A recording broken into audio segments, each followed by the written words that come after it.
Goeiedag en baie welkom by Insig, die program waar ons in diepte studie uit God se woord uit doen.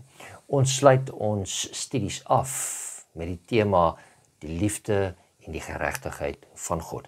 En vandag gaan ons kyk na die liefde van God en hoe dit die vervulling van die wet is. Weereens vandag saam met my in die ateljee, Ronay Firstenburg, spreekdirekteur van Kompas Pastorale Bedieninge.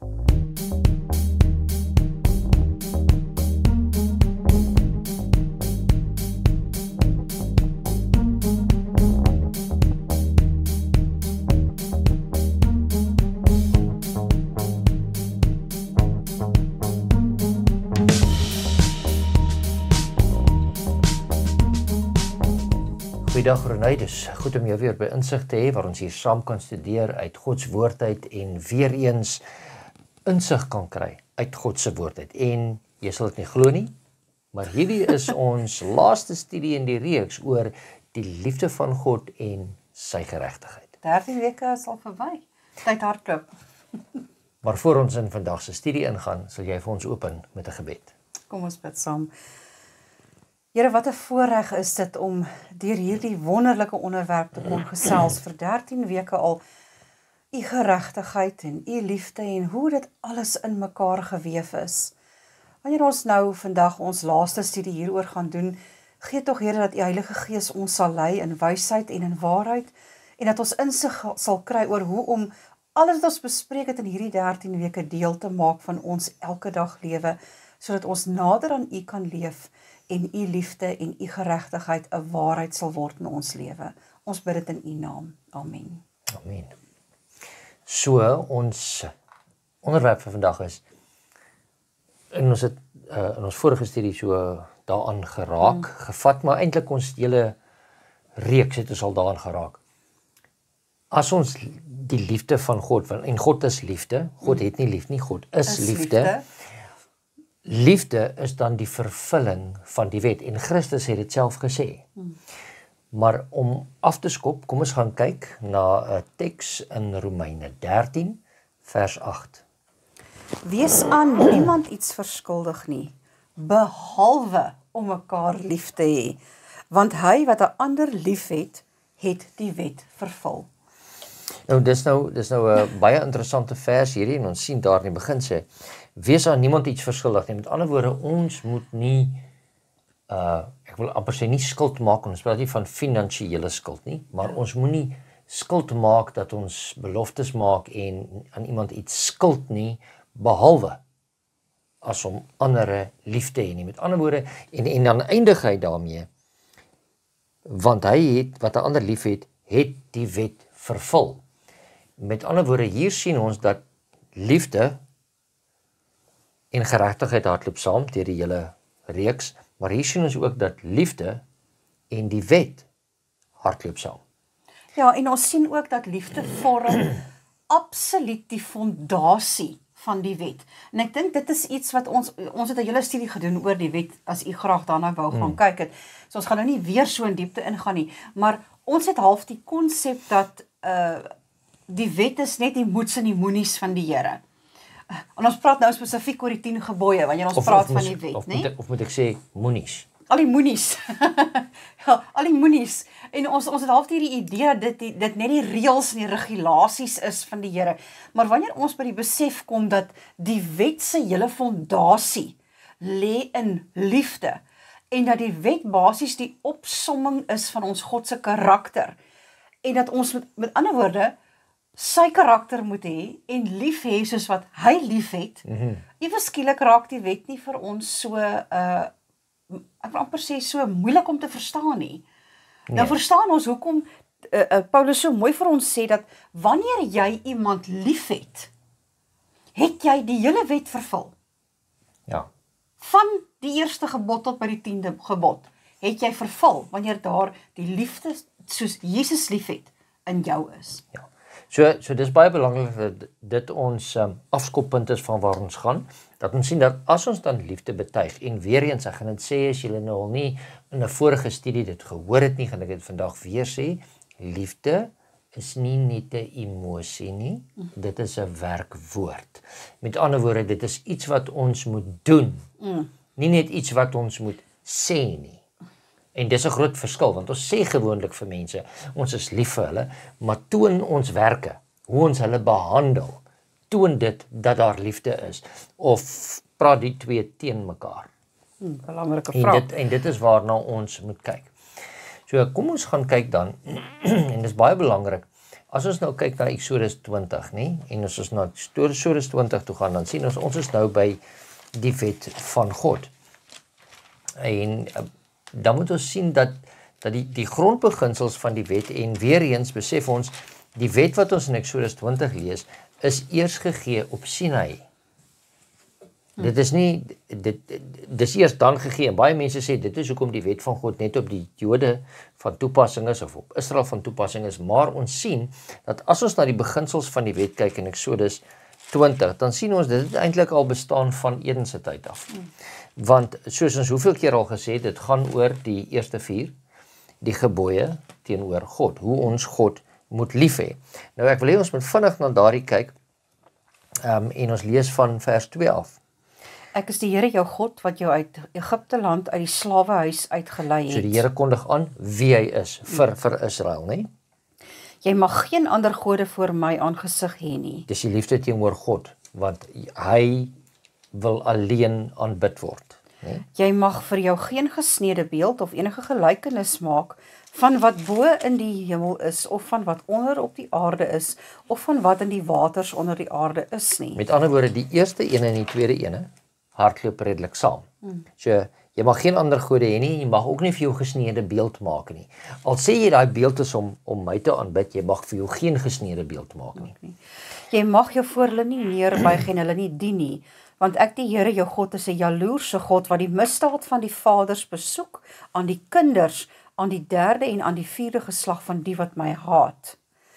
En ek bewys barmhartigheid aan duisende van die wat my liefhet en my gebooie onderhou. Nou weer eens, hier kom die gedagte in en die Here sê self hier, deur Moses, wat die 10 gebooie vir hulle bring, dat die eerste konsep wat ons daar al kry, is 'n jaloerse God.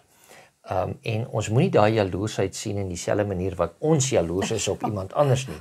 Want die Here is jaloers in die sin dat hy sê, ek wil julle vir myself hê. Ek wil die beste vir julle hê. Ek wil nie hê dat julle moet swaar kry nie. Ek wil nie hê dat julle agter vals gode moet aanloop en dan vals beloftes kry nie. Ek is jaloers daarop want ek wil die beste vir julle hê, en ek dink dit is die lig waar ons dit moet sien. En dan die tweede gedeelte wat hy daar dan sê, op die einde van vers 6 sê hy, ek bewys barmhartigheid aan duisende van die wat my liefhet en my gebooie hou. Met ander woorde, ons kan nie sê, soos baie mense sê, maar die gebod van God, die gebooie van God is aan die kruis genaal nie, want hy sê, ek bewys barmhartigheid aan hulle wat my gebooie onderhou. Maar as ons dit vergelyk met die woorde van Paulus wat ons nou net gelees het, dan is die manier hoe ons die gebod hou, is om liefde aan mekaar te bewys. Hoe gaan ek en jy mekaar lief hê, of God lief hê? Hoe gaan ons weet om dit te doen, as ons nie die 10 gebooie voor ons het, om die riglyne daarvoor te verstaan nie. Dan anders gaan ek en jy ons eie saamgevlaanste godsdienst op die ou einde van die dag hê. Ons gaan ons eie gebooie opmaak van wat ons dink, ek noem dit so baie, deur te sê, jy kan nie die Here wil dien soos wat jy dink hy gedien wil word nie. Jy moet die Here dien soos wat hy sê hy gedien wil word. Dis nie vir jou om na die Here toe te kom en te sê, Here, ek gaan my eie reëls opmaak van hoe ek bereid is om u te dien nie. Ek gaan my eie reëls opmaak van hoe ek bereid is om u ander kinders lief te hê nie. Ek gaan my eie perke stel nie. Nee, die Here sê, ongelukkig werk dit nou nie so nie. Die Here het sy eie reëls, regulasies en riglyne wat ek en jy moet volg. Dis nie vir my en vir jou om vir hom voor te skryf hoe ons bereid is om hom te dien nie.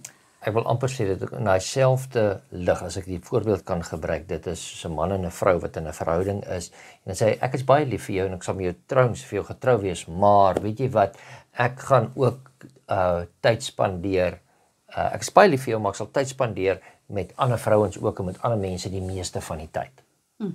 Ek dink nie so 'n verhouding gaan baie lank hou nie.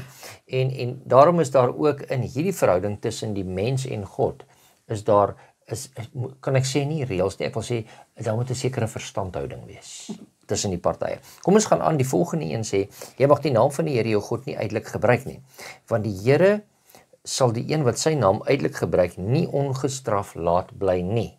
So met ander woorde, moenie en baie mense dink hier is dit hierdie gebod praat net van as jy sy naam gebruik om iemand te, kan ek sê, vloek, maar dit gaan ook daaraan om die Here se naam in goede te koppel wat hy byvoorbeeld nie gesê het, dit aan gekoppel moet word nie. Ja, ek dink dis baie belangrik dat ons dit besef dat hierdie gebod baie harder praat oor daardie saamgeflanste godsdiens, nie waar nie? Ja. Met ander woorde, die godsdiens wat ek opmaak en op die einde van die dag die Here se naam wil koppel aan konsepte wat glad nie in sy woord voorkom nie. Dit is 'n misbruik maak van ons God se naam. Okay. En as ons nou by nommer 4 uitkom, so daai was nou nommer 3, nommer 4 sê dit vir ons in vers 8, gedenk die Sabbatdag dat jy dit heilig. Met ander woorde, hier kom ons terug en dan sê hy die Sabbatdag en dan 6 dae moet jy arbei en al jou werk doen. Maar die 7de dag is die Sabbat van die Here jou God. En die Here sê nou raak ek jaloers op jou. Weer eens daai vorige vers, ek wil tyd saam met jou spandeer. Ek het tyd van my eie gevat om vir jou te gee. Ek wil hê jy moet jou tyd ook aan my spandeer en aan my ding.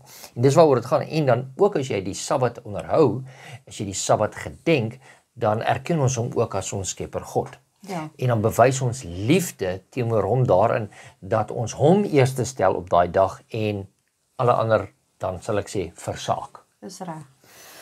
Vers 12, vanaf vers 12 af gaan ons nou binne in die konsep in van, onthou ons het nou gesê die eerste 4 gebooie is my liefde teenoor God, die laaste 6 gebooie is my liefde teenoor my medemens. So vers 12 begin ons interessant genoeg by die kleintjies. Nie waar die Here vat die ouderdomsgroepe so vir 'n end aan. Maar ek wil amper sê ook na ons toe wat volwasse is wat nog steeds ouers het. Wel sê, so dit sluit so almal van ons in. Eer jou vader en jou moeder dat jou dae verleng mag word in die land wat die Here jou God aan jou gegee het. Met ander woorde, daar sê daai liefde wat ons moet betoon, en dis nie net liefde nie, dis liefde in respek. Ja. Met ander weer eens, dis nie net 'n gevoel wat ons het nie, maar is nou iets wat ons moet toepas, daai respek toon. Is dit nie interessant dat daar sit selfs 'n orde is in die 10 gebooie? Jou liefde begin by jou God.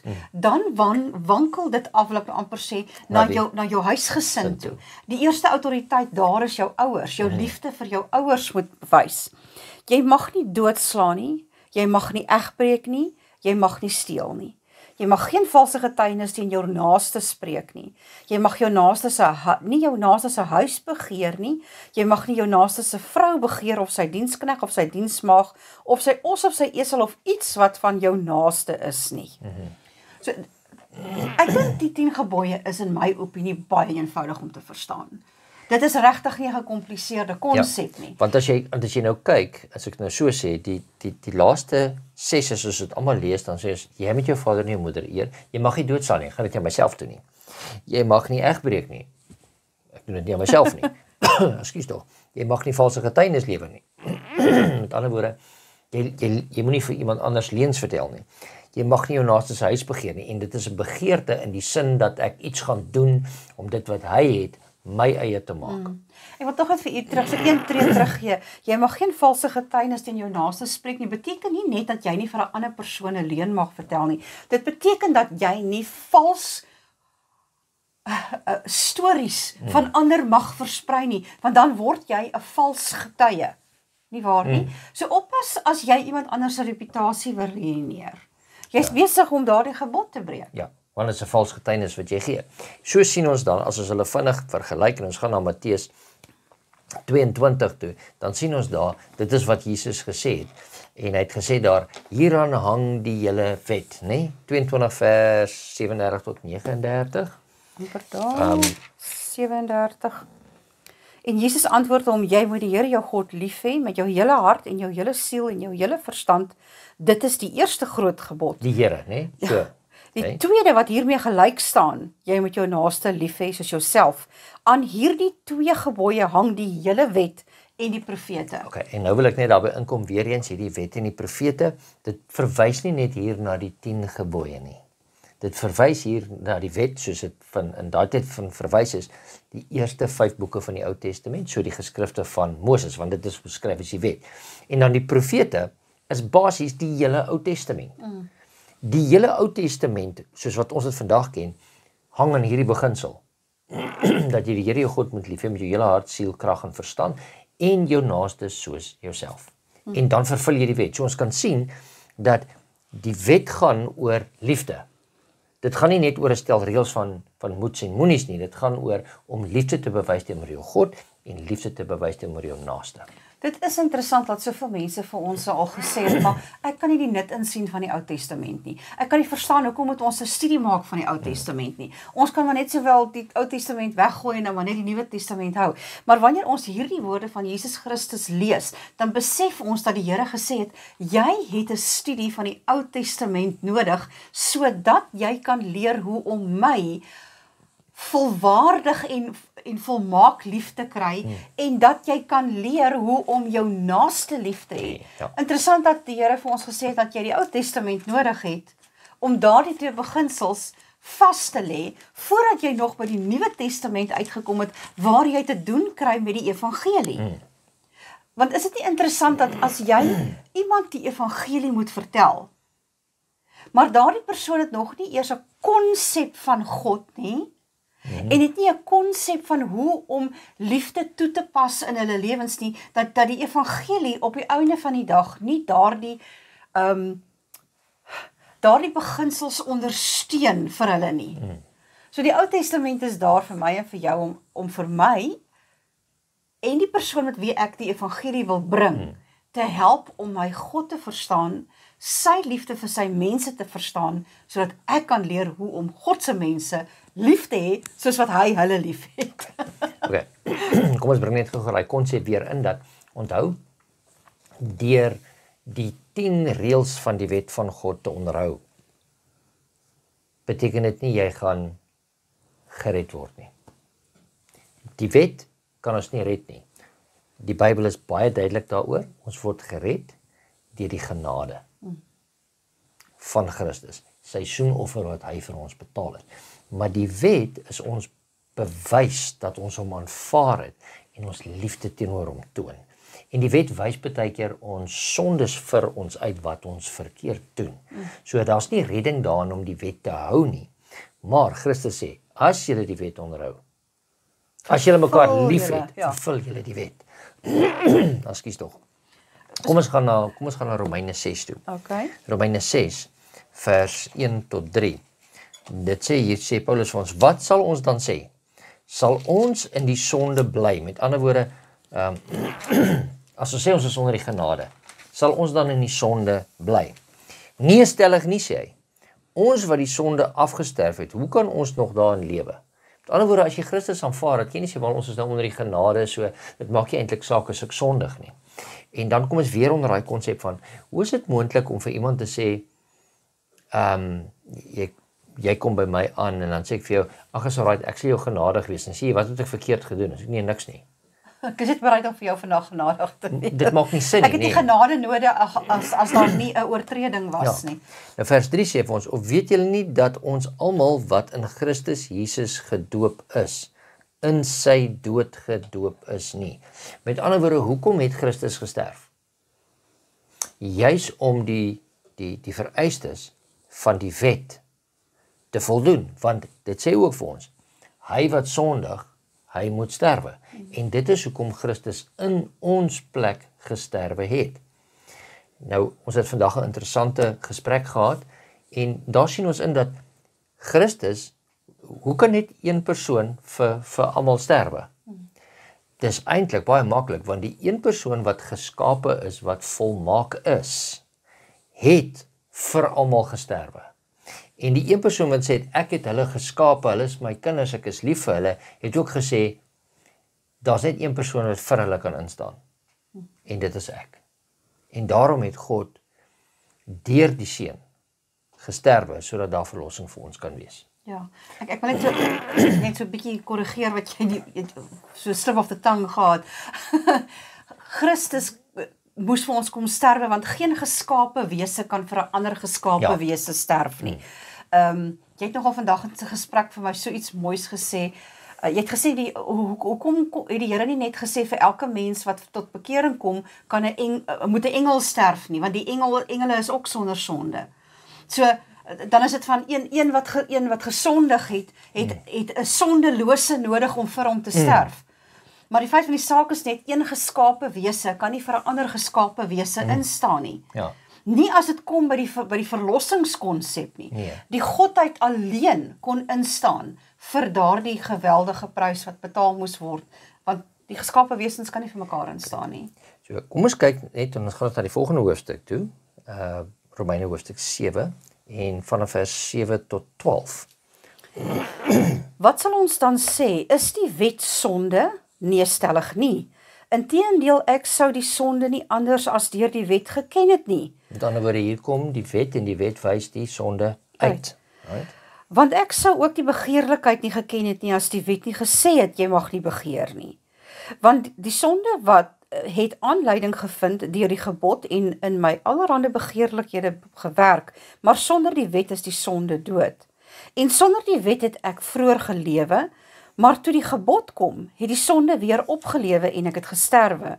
En die gebod wat die lewe moes wees, die het vir my geblyk die dood te wees. Want die sonde het aanleiding gevind deur die gebod en my verlei en daardeur gedood. Dus is die wet heilig en die gebod is heilig en regverdig en goed. Ai tog, weet jy, ou Paulus kan partykeer so skryf dat dit voel vir 'n mens, jou brein voel later skoon deur mekaar. Maar al wat ou Paulus regtig hier probeer vir ons sê het, is dat ek het gedog wat ek doen is goed en ons moet sy agtergrond verstaan. Onthou, hy was die vervolger van die kerk. Ja. Hy het mense, en hy sê reguit, hy het vrouens en kinders laat vermoor, omdat hy gedog het, hy doen die regte ding. En toe die Here sy oë open en hy besef, dat die wet sê vir hom, jy mag nie doodslaan nie. En jy vervolg my kerk. Toe hy die gebod reg verstaan, toe besef hy hoe sondig hy. En daarop het hy onmiddellik heeltemal 'n hernieude uitkyk gekry op die wet van die Here. Die wet van die Here het op die einde van die dag vir hom 'n spieël geword, waarin die Here vir hom sy foute in uitgewys het.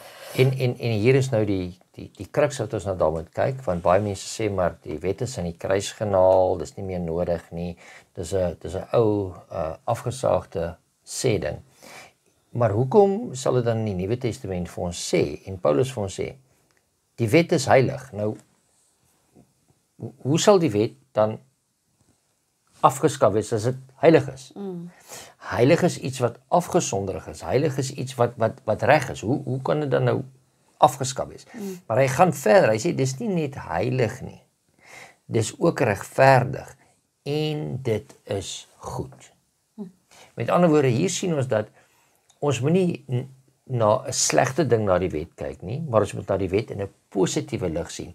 Want die wet vertel ons eintlik net oor hoe ons daardie liefde, die woorde wat ons spreek, hoe ons dit fisies kan toepas. Met ander woorde, ek gaan nou nie slegte dinge vertel van my naaste nie, want dit is iets sleg om dit te doen. So die wet sê vir my, nee, weet jy wat, praat net goed van jou naaste. Moenie sleg van jou ouers praat nie. Eer hulle eerder, want dit wys vir jou dat jy ook die Here eer. En dit is 'n praktiese wyse wat hy inkom en sê, dit is nou daai doen gedeelte van die wet, en nie net die sê gedeelte van die wet nie. Wat vir my pragtig is van hierdie woorde van Paulus, waar hy sê, dis is die wet heilig, die gebod is heilig en regverdig en is goed. Dis asof Paulus sê, ek het die wet van die Here leer liefkry. Want daarin is my God vir my geopenbaar. En ek dink, dit is wat ek en jy in hierdie hele studie van liefde en geregtigheid vir ons 'n waarheid kan maak, en dalk een van die belangrikste konsepte wat ons daar kan uitneem, dat die wet van die Here moet jy leer liefkry, en laat God homself daardeur openbaar. En jy moenie net jou liefde vir God kweek nie, maar die Here moet jou leer hoe om 'n liefde vir die mensdom te kweek, soos wat ons nou al 'n paar keer hierdie weke gepraat het. My missie en God se missie moet nou in dieselfde rigting, dit moet begin praat met mekaar. Want hoekom moet ek en jy lief wees vir mense? Omdat ons 'n passie moet ontwikkel vir die redding van hulle siele. Okay. Kom ons kyk gou-gou. Die Here is altyd daar. Die Here is van ewigheid tot ewigheid. Die Here verander nie. Hy sê ek is gister, vandag en môre dieselfde. Kom ons lees gou-gou Matteus 5 vers 18 en dit praat hier vir ons van die wet en die bergpredikasie en sê van voorwaar ek sê vir julle voordat die hemel en die aarde verbygaan sal nie een jota of een titteltjie van die wet ooit verbygaan totdat alles gebeur het nie. Nou as ons kyk na die jota en titteltjie dan verwys dit vir ons na twee van die kleinste lettertjies. Merkietjies Ja, dis net sulke merkietjies. Dis amper soos ek dit kan beskryf, is amper soos daai J, die kolletjie op die I of die streepie deur die T, dat dit nie na iets anders lyk nie. As ek dit net so kan beskrywing gee in ons skryfwyse. Ja. Dan is dit sê niks van dit sal verval nie. Want in die Hebreëse taal as ek byvoorbeeld net 2 kolletjies het in plaas van 3, dan verander dit die woord en verander die klinker. Met ander woorde, hier sê die Here, niks van dit sal eers verander nie. Niks van dit sal verbygaan nie. Dit sal bly staan. So wat jy vir my sê is, ons kan nie eers die wet wegwens nie. die Here self sê dit sal bestaan.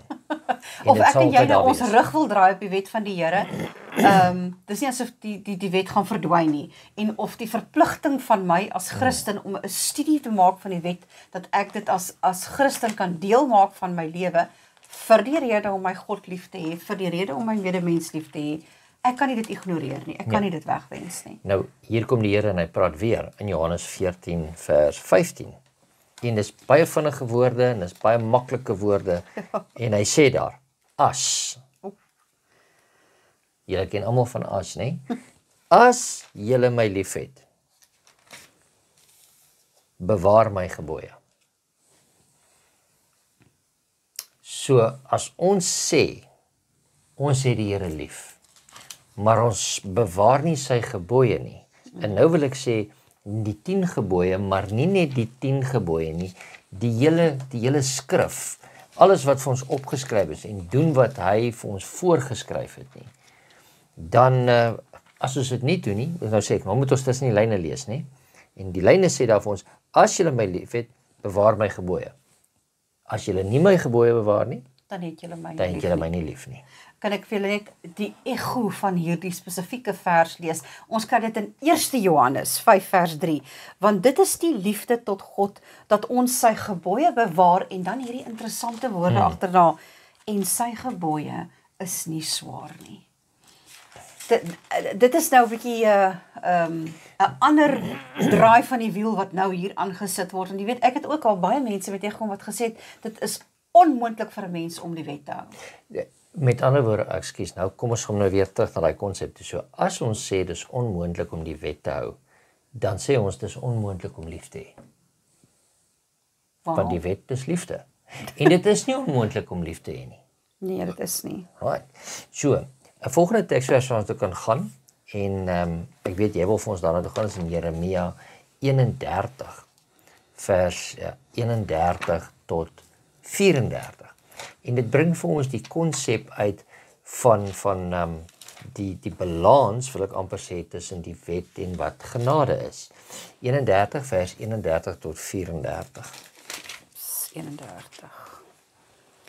Kyk, daar kom daar, spreek die Here, dat ek met die huis van Israel en die huis van Juda 'n nuwe verbond sal sluit. Nie soos die verbond wat ek met hulle vaders gesluit het op die dag, toe ek hulle hand gegryp het om hulle uit Egipte land uit te lei nie. My verbond wat hulle verbreek het, alhoewel ek gebieder oor hulle was, spreek die Here. Maar dit is die verbond wat ek na die dae met die huis van Israel sal sluit, spreek die Here. Ek gee my wet in hulle binneste en skryf dit op hulle hart, en ek sal vir hulle 'n God wees, en hulle sal vir my 'n volk wees. En hulle sal nie meer elkeen sy naaste en elkeen sy broer leer nie, en sê, ken die Here, want hulle sal my almal ken, klein en groot onder hulle, spreek die Here, want ek sal hulle ongeregtigheid vergewe, en aan hulle sonde sal nie meer gedink word nie. Dit is vir my een van die mooiste gedeeltes in die boek van Jeremia, en seker maar een van die mooiste gedeeltes in die woord van God, want die Here sê, julle voorvaders het Samir die verbond wat ek met hulle gesluit het gebreek. Maar ek gaan op 'n punt kom waar ek 'n nuwe verbond gee. En wat is hierdie nuwe verbond? Is dat ek my wet in hulle harte sal inskrywe. Kan ek dit nou mooi stel soos ons dit nou hier bespreek het? Hulle sal weet hoe om lief te hê. Ja. Dis verskriklik mooi. Ja, en weer eens, en dalk sit ons baie klein daarop in hierdie studie, maar nie net sê ek het lief nie, maar daardie liefde teenoor ander toon. En dit is ook die groot ding wat ons moet besef. Ons dink deur die Here te aanbid, deur Bybel te lees, deur te bid, deur kerk toe te gaan, is om ons liefde vir God te betoon. Dit is tog in 'n mate so. Maar die grootste manier hoe ons liefde kan bewys aan God, is om liefde te bewys aan ons medemense, wat sy geskaap het. Hy is nie hier nie, so hy sê ons moet dit aan sy kinders bewys. So, en dit is nie net van om vir een te sê, ek is baie lief vir jou nie. Dit is om as iemand swaar kry, om hom te help. As iemand 'n skouer nodig om te huil, dat ek daar 'n skouer is vir hulle. As iemand iets anders nodig het, dat ek daar is vir hulle en hulle ondersteun in alles. En nie net die negatiewe goede nie doen nie, maar wel die positiewe goed ook doen, wat baie belangrik is. Want die wet gaan nie net oor die negatiewe, dat ons dit nie moet doen nie, ons moet ook die positiewe doen. As die wet byvoorbeeld sê, kom ek gebruik hierdie voorbeeld, jy mag nie doodslaan nie, wat is die positiewe daarvoor? Jy moet iemand laat lewe. Met ander woorde, jy moet iemand help om 'n vol lewe te lei. Om 'n vol lewe in Christus te kan hê, moet jy hom help. As jy sê jy mag geen valse getuienis lewer nie, wat is die positiewe daarvan? Staan op vir diegene wat jy sien daar word vals oor getuig. En help hulle bring die waarheid. Om help hulle om die waarheid te verstaan. En nou wil ek weer sê, en Christus het gesê ek is die weg, die waarheid en die lewe. Help hulle om Christus te verstaan, dat hulle die waarheid kan verstaan. So ons moet die positiewe, nie net kyk dat ons nie die negatiewe doen in die wet nie, maar ons moet kyk dat ons die positiewe wat daar moet uitkom doen in die wet, want dan vervul ons die wet. Dis verskriklik mooi wat jy sê. Met ander woorde, as ek dit nou so in my eie woorde kan opsom, ek en jy moet, en ekskuus ek het nou die woord gebruik, aspres probeer goed doen. Ons moet opsetlik probeer goed doen. Eer jou vader en jou moeder. Beteken nie moet net nie lelik praat van jou ouers nie. Dit is, wat kan ek doen om eer te bring aan die mense wat my groot gemaak het. So dit is vir ons 'n pragtige mooi, dit is regtig vir my verskillike mooi konsep. Ja. So hier kom ons weer eens uit, en dis iets wat ek al baie keer gesê het, en ek gaan dit weer hier herhaal. Kom ek maak dit op my van toepassing. Ek onderhou nie die wet van God om gered te word nie. Daar is niks wat ek kan doen om gered te word nie. Maar ek onderhou die wet, God se liefdesbeginsel vir my, omdat ek gered is. Right. Ek wil nie goed doen teenoor ander mense, God se kinders, om gered te word nie. Ek doen dit omdat ek gered is. 'n uitvloeisel is van my jou verlossing. natuur, van jou verloste natuur. Ek dink dit is wat so mooi is. En dis hoekom vir my dit so pragtig is dat die Here sê ek skryf daardie wet op jou hart. Dit gaan 'n tydjie vat vir die Here om ons so te vernuwe, dat dit vir ons outomaties kom om die mooi te doen, om die goeie te doen, om deel te neem aan dit wat die Here vereer, om nie deel te wees van dit wat sonde bring en sonde veroorsaak nie. So dit is baie interessant as ons na hierdie dinge kyk.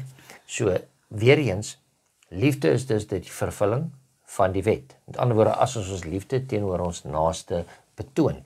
En dan het ons ook gesien van die begin af, liefde en geregtigheid hardloop saam. Kom ons lees twee gedeeltes in Deuteronomium 5 vers 12 tot 15. Dan sal ek gaan na Jesaja toe. Ons kyk daar Deuteronomium 5 vers 12 tot 15 en dan Jesaja 58, 'n baie bekende gedeelte vir ons. 5 vers 12 tot 15. Onderhou die Sabbatdag dat jy dit heilig soos die Here jou God jou beveel het. 6 dae moet jy arbei en al jou werk doen, maar die 7de dag is die Sabbat van die Here jou God, dan mag jy geen werk doen nie. Jy of jou seun of jou dogter of jou diensknegt of jou diensmaagd of jou os of jou esel of enige van die diere wat van jou diere of jou vreemdeling wat in jou poorte is, sodat jou diensknegt en jou diensmaagd kan rus soos jy. Nou 58 vers 13 en 14, baie bekende gedeelte sê, as jy jou voet terughou van die Sabbat, om nie jou sake op my heilige dag te doen. So dit praat 'n bietjie anders dan nie. Met ander woorde, ek hou my voet terug en ek wil konsentreer op die Here en nie op my nie. Dan sê dit daar, en as jy die Sabbat 'n verlustiging noem. Nou, daar kom dit weer in. Met ander woorde, hoekom sal ek iets 'n verlustiging noem? As dit vir my swaar is om dit te onderhou, as dit net vir my gaan oor die moenies nie, dan kan ek dit nie 'n verlustiging noem nie. So dit moet vir my 'n positiewe uitvloeisel wees, dat ek iets positief kan doen en iemand anders positief kan beïnvloed. En dan wil ek ook sê, onthou net een ding, die Sabbat is ook daar om ons vry te maak.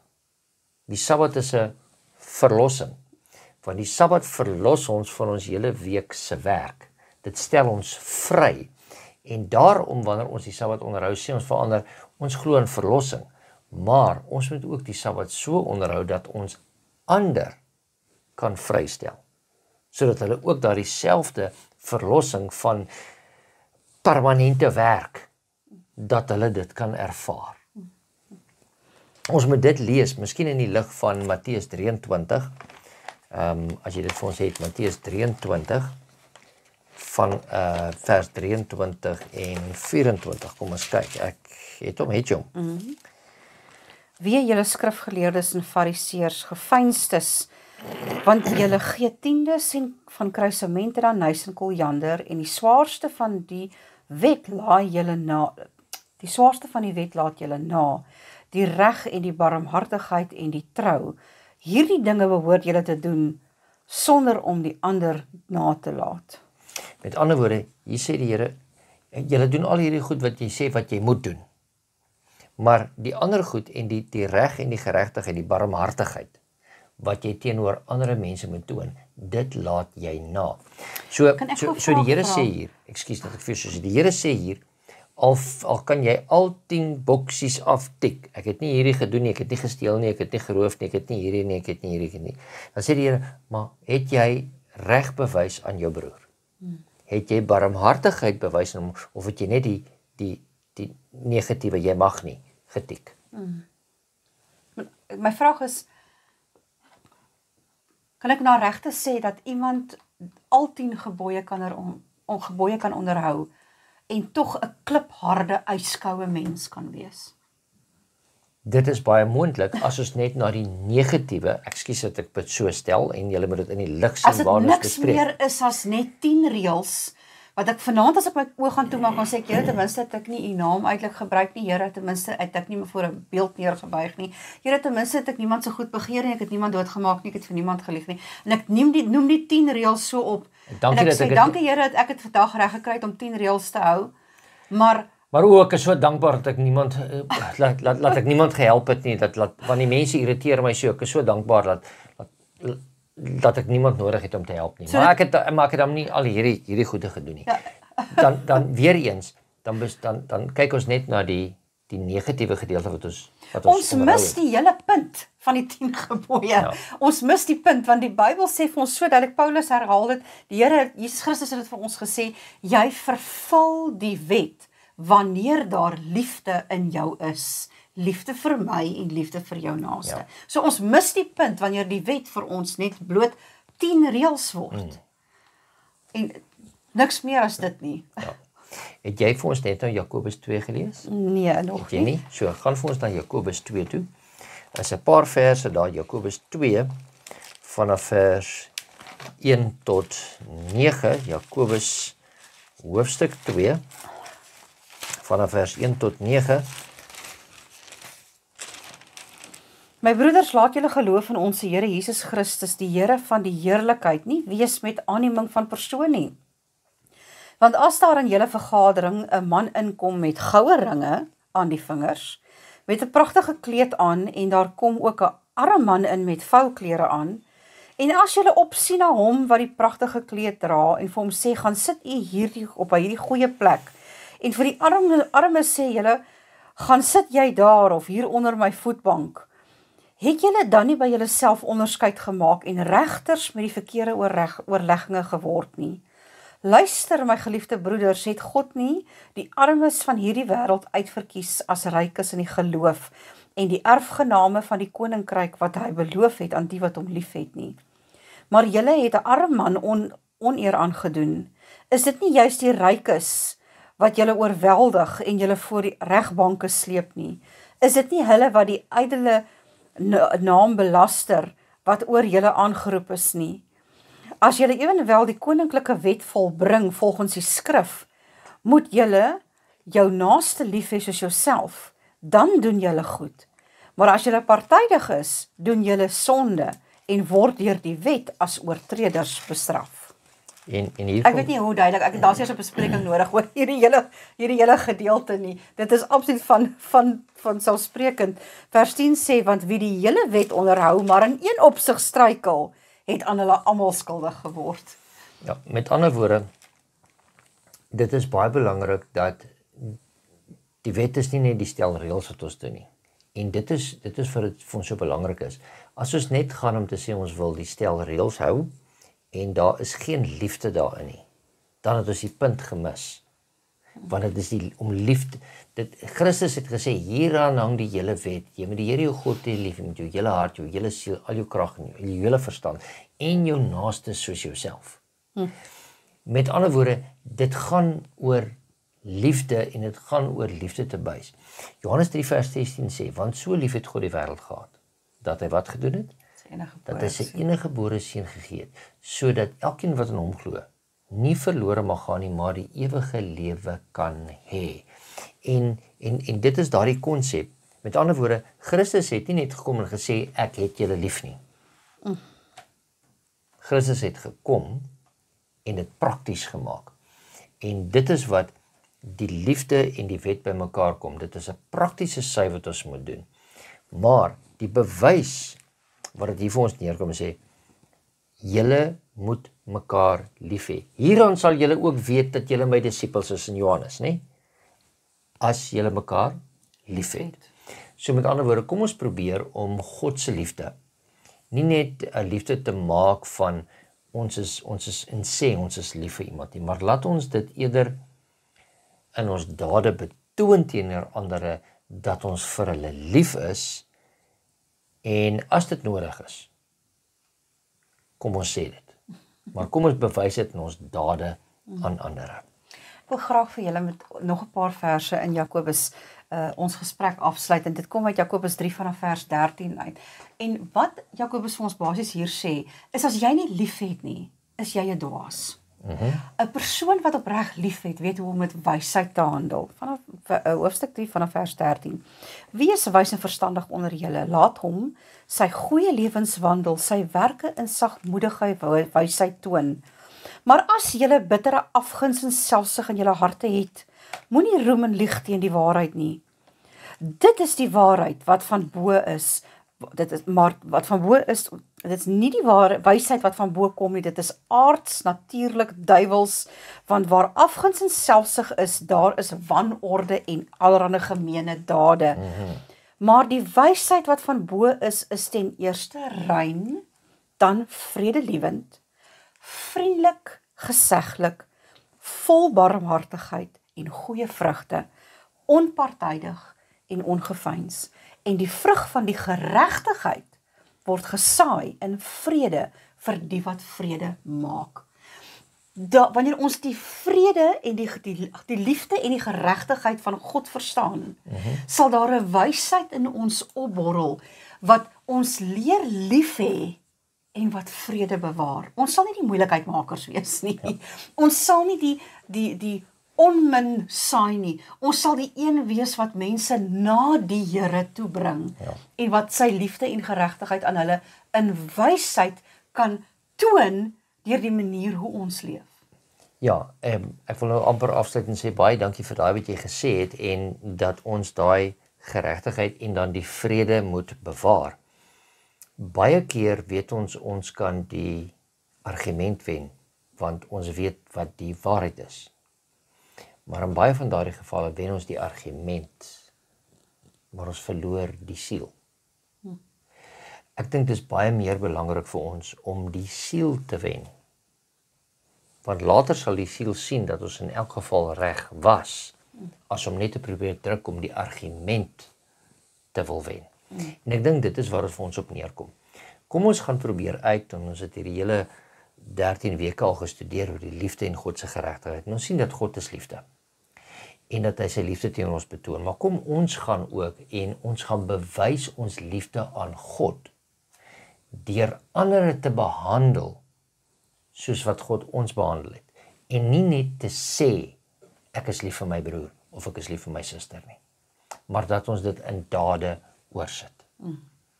Ronald, dit was goed om hierdie klomp studies saam te studeer, hierdie 13 weke, en dat ons uit God se woord kan studeer en kon sien dat daar 'n verband is tussen die liefde van God en sy geregtigheid. En nou het ons ook hier in die laaste gedeelte ook ingebring dat die wet is goed en die wet is reg. En die wet is eintlik ook liefde wat ons teenoor God en teenoor ons medemens bewys. Dit was goed om saam met jou te wees weer eens in die ateljee. Dit was goed dat ons in u sitkamer saam met u kon kuier. Maar ons gaan ook nou vir u vra dat u u hoofde saam met ons buig. Vader, baie dankie dat ons weer eens uit die woord het kon leer. Here, ons is so skuldig daaraan deur net op die negatiewe van die wet en van u woord te konsentreer, dat ons die positiewe, die goeie dade baie keer in ons lewens nalat. Here, help ons om ons liefde teenoor u te bewys op die manier dat ons liefde teenoor ons naaste kan bewys, die wat dinge rondom ons nodig het, dat ons 'n hand na hulle toe sal uitreik, en dan, as ons, u het ook gesê, as julle dit aan die geringste van hulle gedoen het, het julle dit aan my gedoen. En so sal ons dan die wet van God vervul. Baie dankie vir die insig wat ons weer eens uit u woord uit gekry het. Ons bid dit in Jesus naam. Amen.